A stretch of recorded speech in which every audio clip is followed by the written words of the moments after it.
Welcome to American Pulse. Our episode today is about success stories in many fields.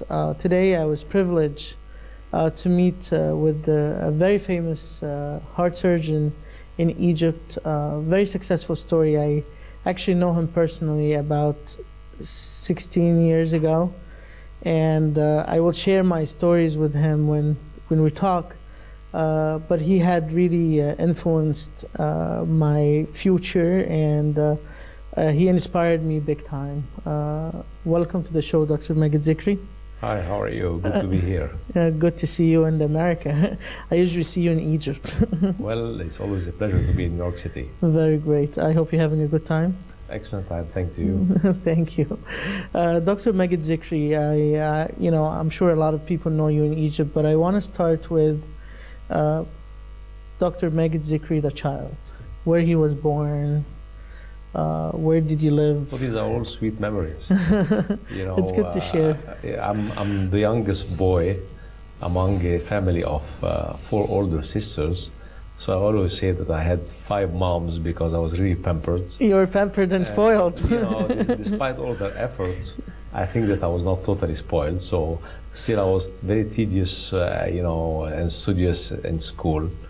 And that reflected positively on my grades. So, time come to choose your profession, I chose to differ from that. So my father was a pharmacist, and actually he owned one of the very old pharmacies in town. But I beg to differ.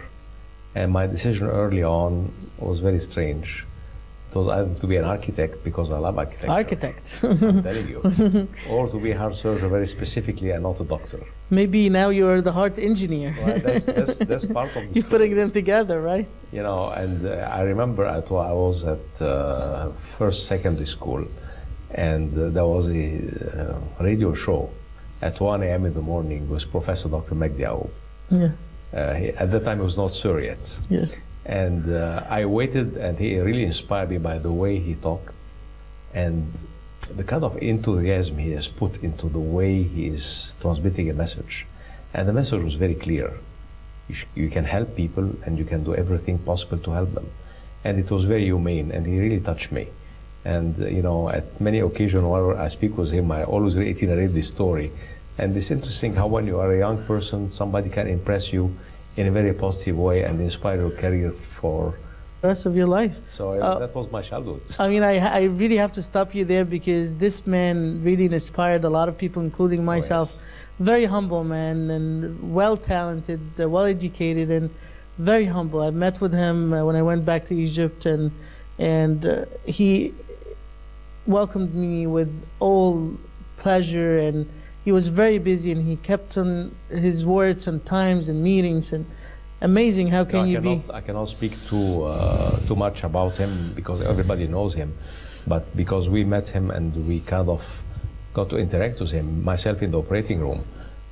He's such a very humble person, and he's a genius in the sense of he does know medicine beyond the surgical act, and that's something I tell to all my friend surgeons. You can operate, but if the patient is to do well, is because you understand very well what he has, and you can communicate with him on a personal level, and that gives him just a lot of energy. Mm-hmm. I tell my patient that I'm very sick. You have 2 or 3 days to prepare for surgery. So it's exactly as if you are going to go into a match of football. Prepare yourself psychologically. It's going to be hard, but we are going to go through it together. And this personal communication helps a lot of patients. It does. And he does this all the time. Yeah. I saw him speaking to these little kids that are totally helpless. And he's a very humane personality. He is. So you decided to go to medical school? Yes. I thought it was pretty hard. Yes, I was going to say, not everything you decide and desire you get. I mean, you had to work hard for it. It was okay. I was a student all through the years of college. And happily I could get a position in the very prestigious Cairo University as a junior cardiothoracic resident. And I was among these great professors that inspired me as much. One of them I always like to speak about is Professor Dr. Anwar Belba. This man always told us something very interesting, which is when you speak about experience as a doctor, you should be very humble, because what experience is slaps you had on your face from bad situations. Yeah. So when you are having gray hair, and I have gray hair now, remember that your experience are a series of strong situations that you have been through. Yes. And it's very important when you are in a position of teaching that you transmit to the younger generation some information about how to deal with life and how to deal with patients, because it's all human beings that you are dealing with. We are not operating on something which is not feeling, reacting, and counter-reacting. Yeah. So you have to have the patient. And also, you're dealing with the most, I would say, the most sensitive or the most important or body organ. The heart is the dynamo of is the motor is of the body. The truth. It's very humbling to always be on the edge of life and death. And there are situations where you have to be so blunt with everybody. And I remember well a situation that I lived in Cleveland, and that was the senior surgeon speaking to a very sick patient. And you have to come to a consensus between you, the patient, and the family when the situation are very critical before the surgery or after the surgery. It's humbling because life is very fragile, and we live to realize this day in and day out in the operating room. It's a very delicate situation, and you have to put your heart into it. Otherwise, you cannot go too far in your practice. Yes.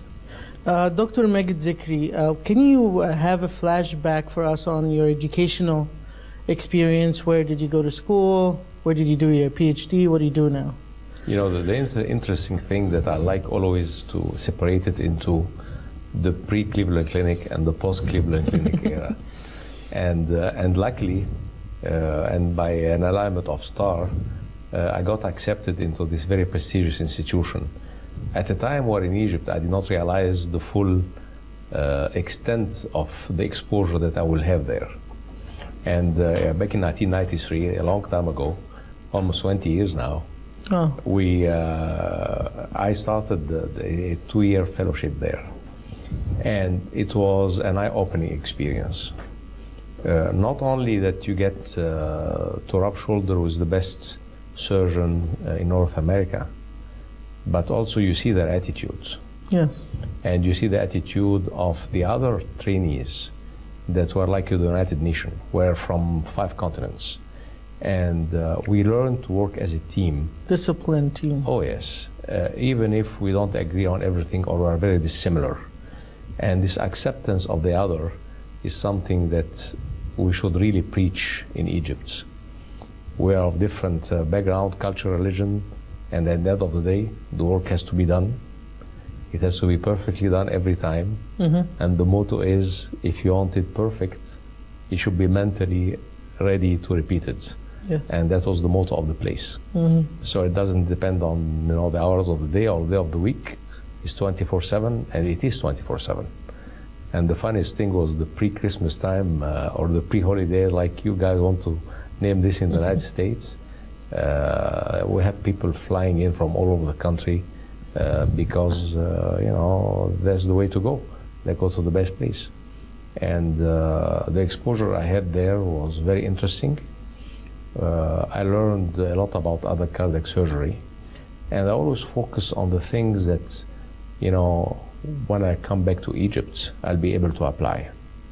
Amazing. I remember years back, it was very hard to have a complicated surgery done in Egypt, heart surgeries in particular. And now, talking to families and friends, and pretty much everything is being done. Everything is being done there. Did you find any challenges when you went back to Egypt?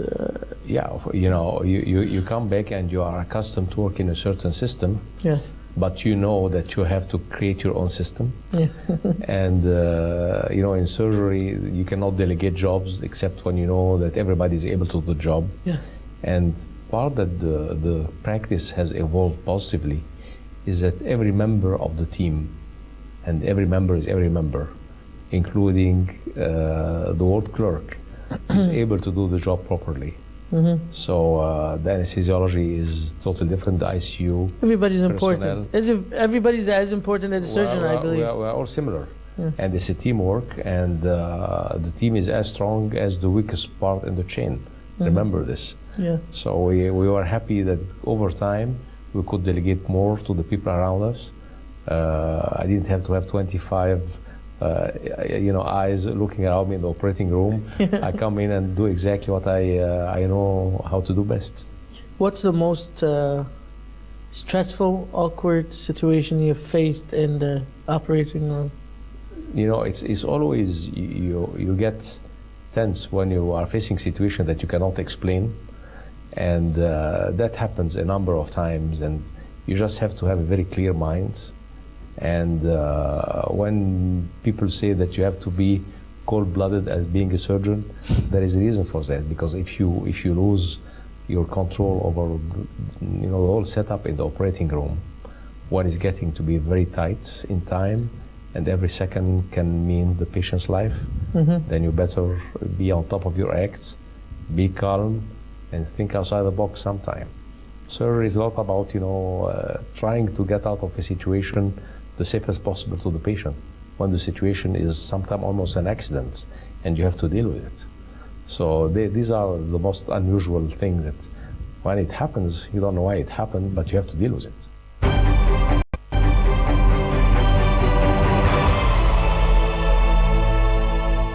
So, Dr. Zikri, did you ever face a situation where you had to make a decision in less than 10 seconds to save a patient's life? You know, it's very interesting, because it's always a situation between you and your ego and the patient and his life. And a number of times I was faced with people that were going to the operating room to have their coronary artery fixed. You know, the coronary arteries are the arteries that supply blood to your heart muscle. And when these get occluded, you have myocardial infarction, or heart muscle dies. So these are patients that came to the operating room because of very critical disease that were not very compatible with life anymore. And actually, in 4 situations that I remember very vividly, and before we start the operation, just being in the operating room, one of them not even anesthetized, if I remember well, and the heart stops. Wow. So you are faced with, a dilemma. It's hard to explain. No, it's not hard to explain, because you know that they don't have very much amount of blood going through the coronary arteries, and they are very liable to have a situation like this. But the thing is, for the surgeon, while I did not start my surgery, I just would walk out and speak to the family and say, before I start anything, the patient was too sick to continue living. Or, and that has been my choice in these 4 times, is to do what I was trained to do. Go in there and... we have a machine that's very interesting. It's called the heart-lung machine. Yeah. And the heart-lung machine is a machine that is going to take your blood, oxygenate it, pump it, and get it back to you. So basically, it bypasses what the heart and the lung are doing. And in this situation, it was life-saving. So what you do is that you make the patient have a shot of heparin, which make his blood not able to clot. You open the chest really, really quick. And within seconds, right? Really quick. And then you connect these tubes to the patient's blood circulation while you are pumping yourself the ventricle, so the circulation doesn't stop to the brain, thing that you don't want to happen. Yes. And once you are on the heart-lung machine, then you kind of reset the clock. And you hope that the patient is going to do well after you get his coronary circulation in place. And in the 4 situations, I was very happy. You didn't care about your name, you didn't care about what people would say. I think that if you do a good job, everybody's going to acknowledge this. Yes. And you can always back from a situation like this. I wouldn't.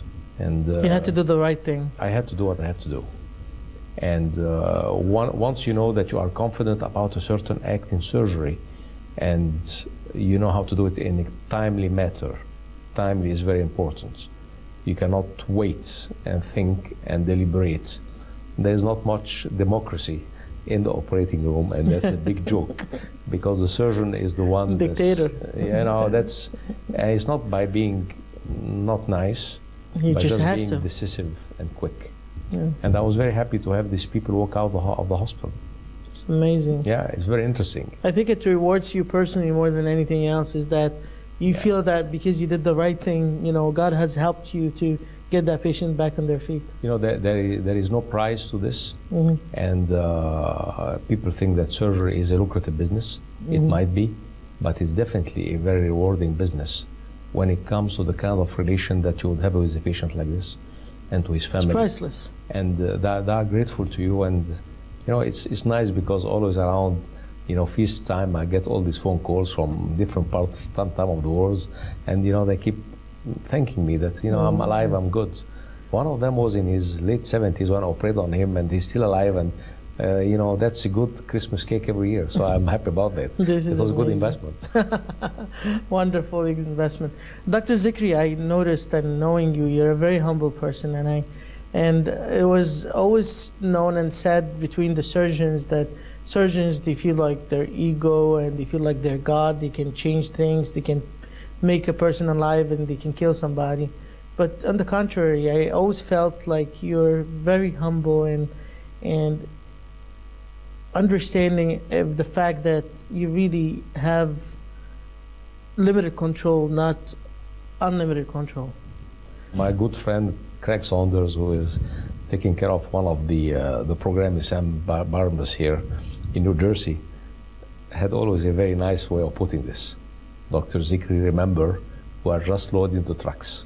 And he, this is so much down to earth, and your role is to do your job well, to do it in a timely manner, and know that there's so much you can do about the situation except having the best done to the patients. Yeah. So anything less than an excellent job should be repeated, and you should not accept leaving the operating room without the best possible situation in this specific patient, in this specific setup.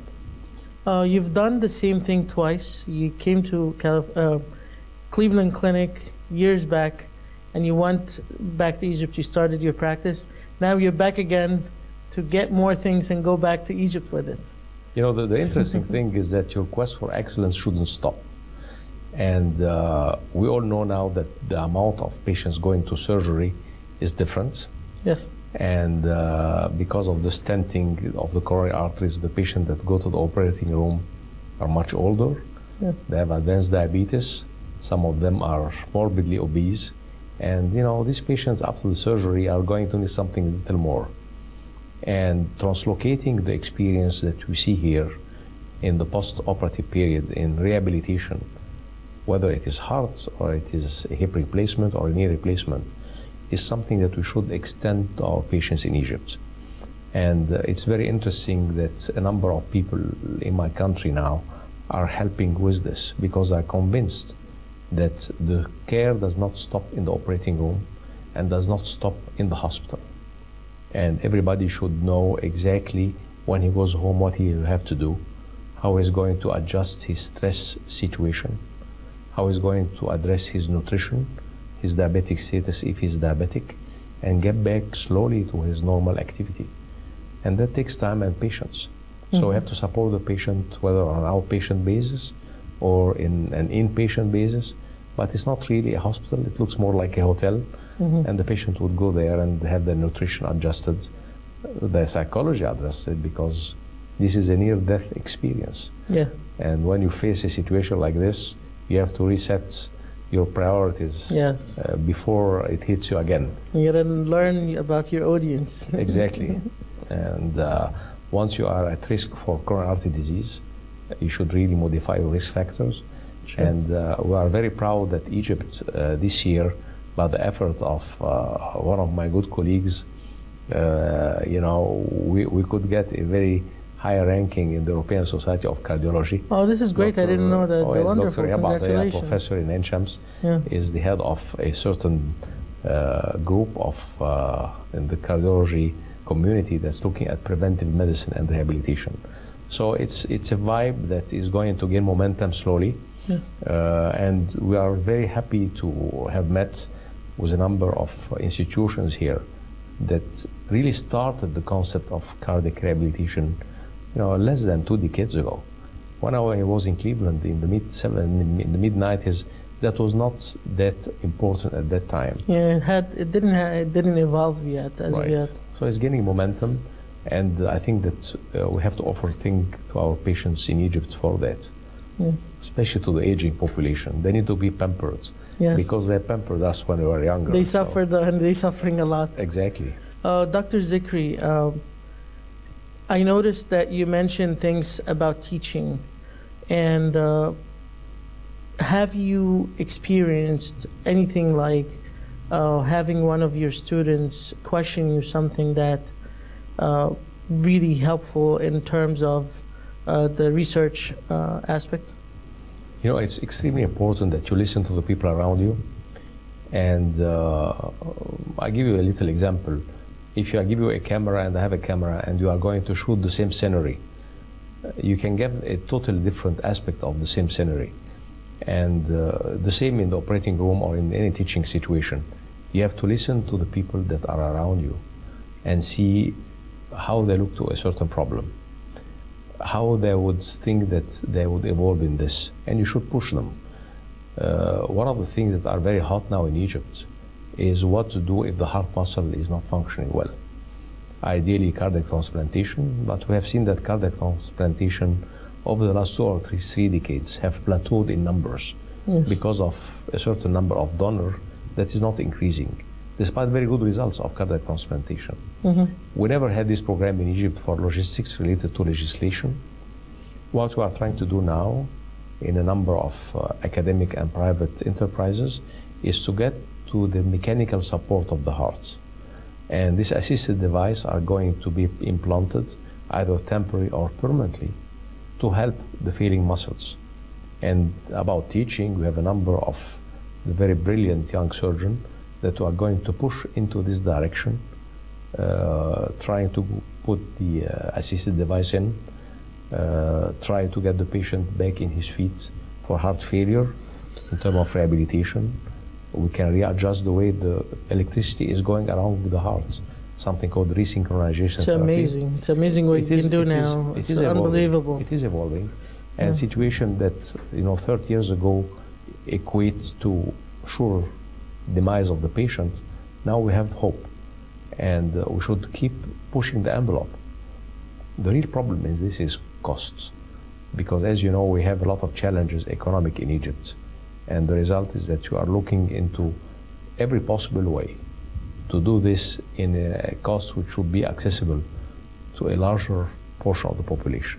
So more questions to Dr. Mاجد Zikri right after the break. Welcome back with a very interesting conversation with Dr. Mاجد Zikri, professor and Australian and a famous heart surgeon. Dr. Zikri, what are the concerns from your perspective as a heart surgeon for the cardiac patients that we have in Egypt and the lifestyle, and what are your main concerns at this point? There is 3 big aspects in cardiology. One of them is congenital heart disease. The second one is rheumatic heart disease. And the third one that we'll speak about would be vasculopathy or ischemic heart disease, problem with coronary arteries. The problem with congenital heart disease is consanguinity. And a lot of people get married to their cousins and so on, and over generations. And that is a very important factor that will get genetic diseases, and a lot of the congenital anomalies of the heart have been traced to a chromosomal problem, and we need to work on this, stopping consanguinity as much as possible. Speaking about rheumatic disease, it's a shame that until now we did not get to the point of controlling new cases of rheumatic fever. It has to do a lot with the economy and with the hygiene of people.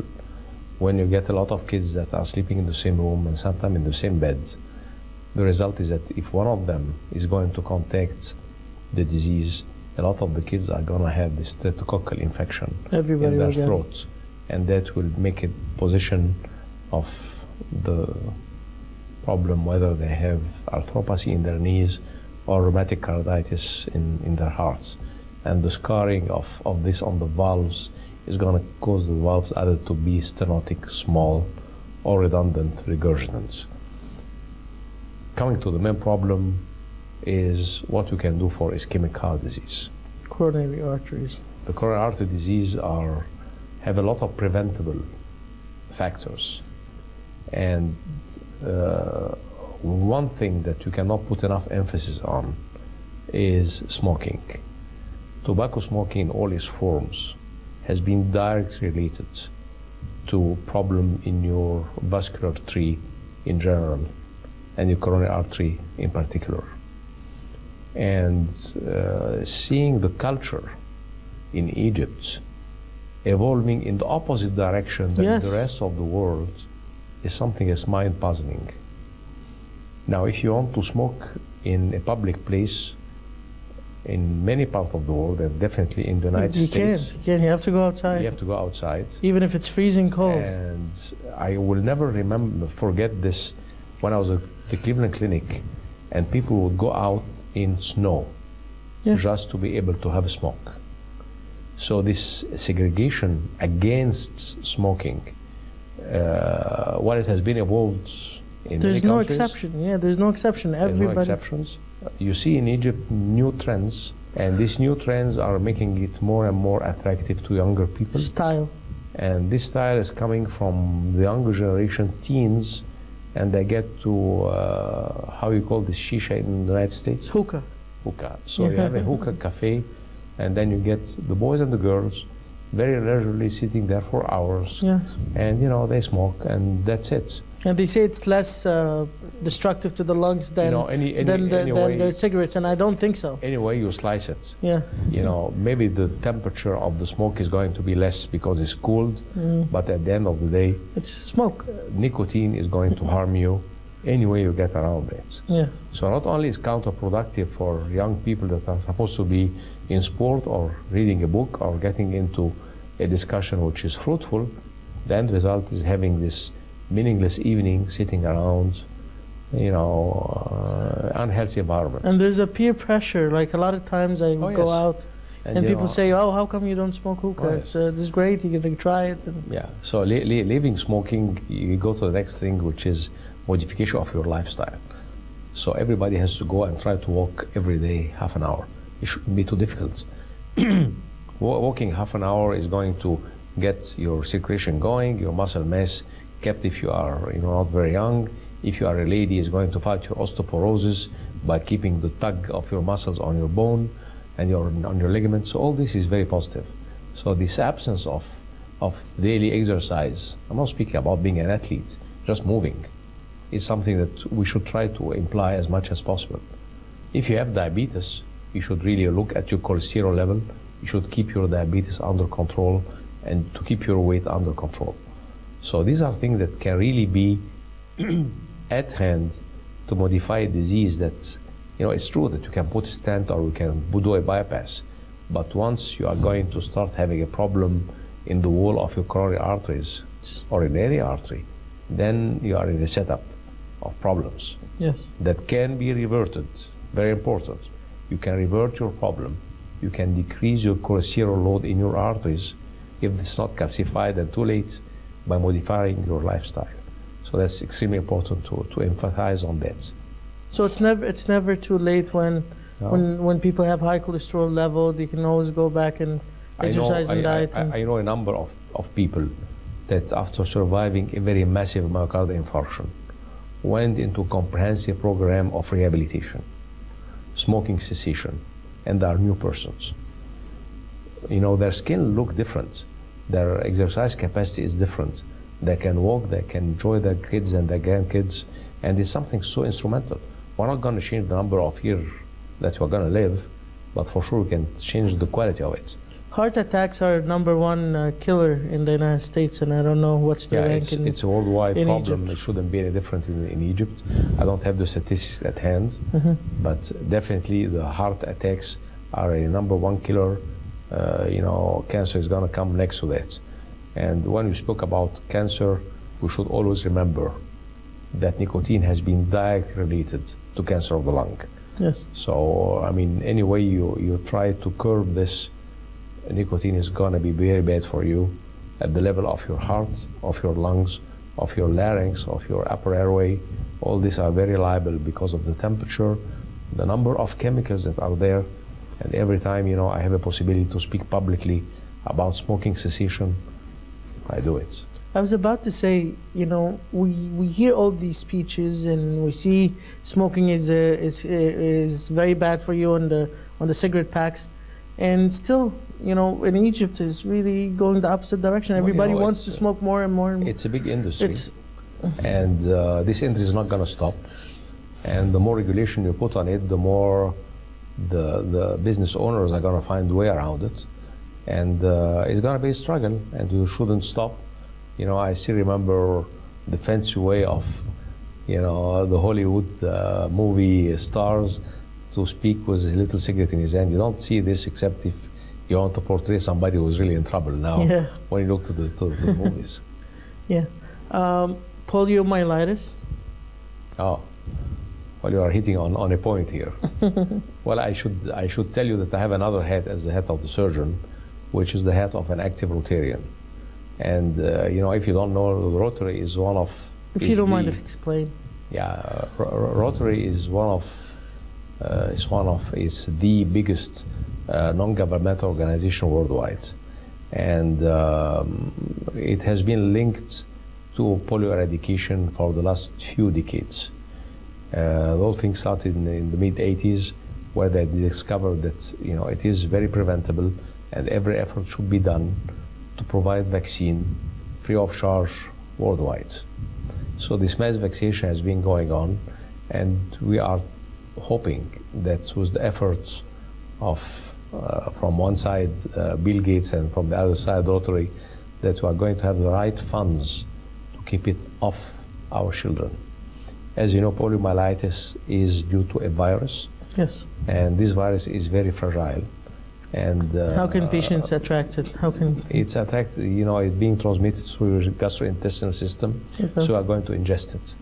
And the worst epidemic are when you have it in water, because of cross-contamination between sewage Yes. and potable water or water destined to be drank. The thing that I need to tell you is that Egypt is free of polio. I was about to say, years back it was a major issue, but now we don't hear. And you are happy that, you know, this is the situation.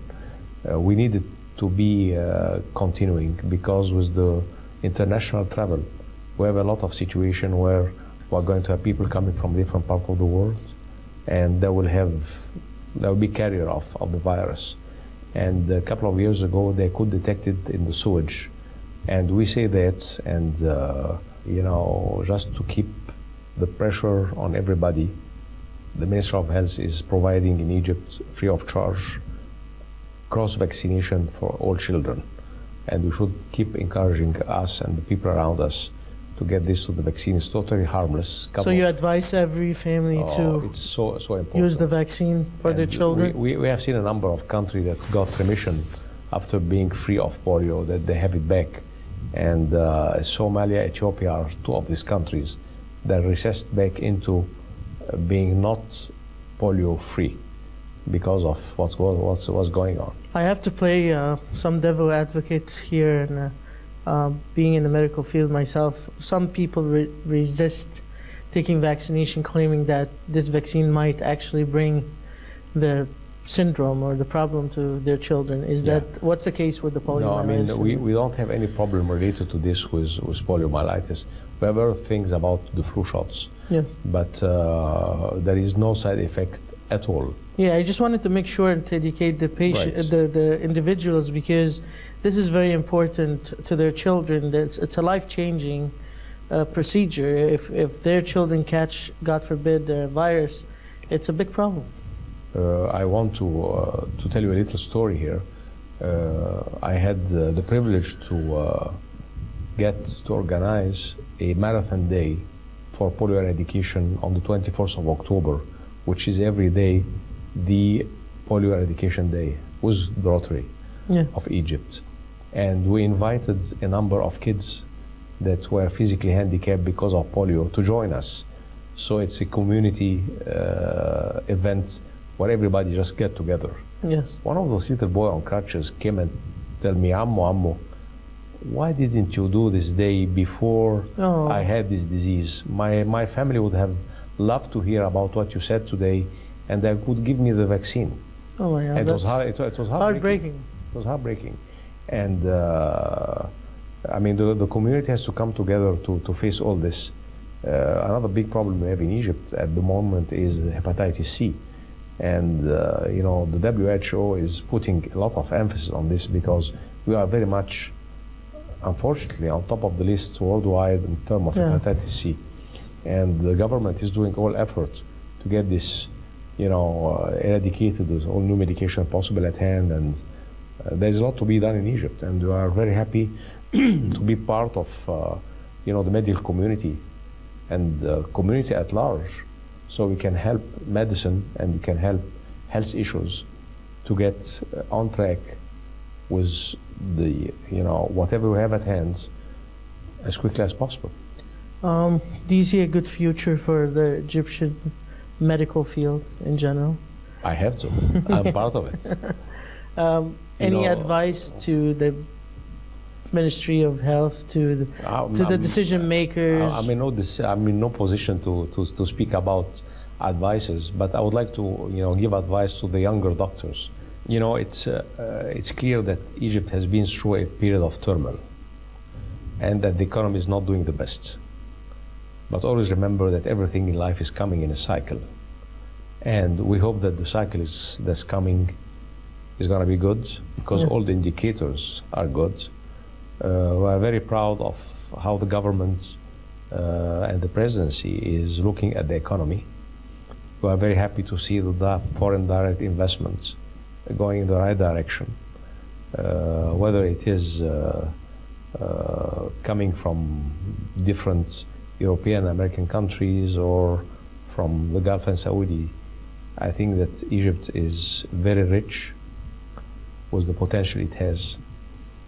We have a very interesting population that, once put in the right position, is able to deliver a lot.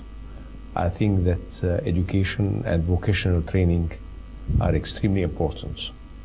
In the field of medicine, I think that taking care of getting the best possible education to all the ancillary service, the physical therapy, the nursing, the people that are related to any service that's being related to the patient is going to be paying back for us on the very short term, very importantly. So yeah, we do have a shortage in a lot of aspects, but we should keep pushing, keep hoping, and, you know, don't leave the country. Be sure that if you stand there, you're gonna have a place in the sun, and it's gonna be good. I'm glad you're always optimistic, even in the hard times. I would speak to you and you tell me, this is not the end. Egypt will stay. Egypt will long live, and well, it did for 7,000 years, so yes. It's interesting to see how it's going to evolve in the next few years. Let's hope to have a little more stability for a longer period of time, and see how everything is going to pick up again. I actually enjoy very much talking to you, Dr. Zikri, and I have to mention to my viewers that you had always inspired me and pushed me in the right direction. We met 16 years ago, and I saw my first patient was referred by you, and you called me, and even though I was a fresh green practitioner, you called me and you gave me the push and you encouraged me and you told me you did a good job, and you've changed. I think it's very important to acknowledge excellence, and some people have a problem with this. Some people would imagine that if they acknowledge a younger person to be good, that might take away from them. Yeah, I mean, that's totally ridiculous. Yeah. And I think that pushing younger generation in the right direction is something that's going to make everybody happy. Thank you very much. I really do owe you a lot, and welcome to America. Welcome to American Pulse. Thank you. We really enjoyed talking to you. It was a great evening. I appreciate the time you have for me. Thank you very much. Thank you.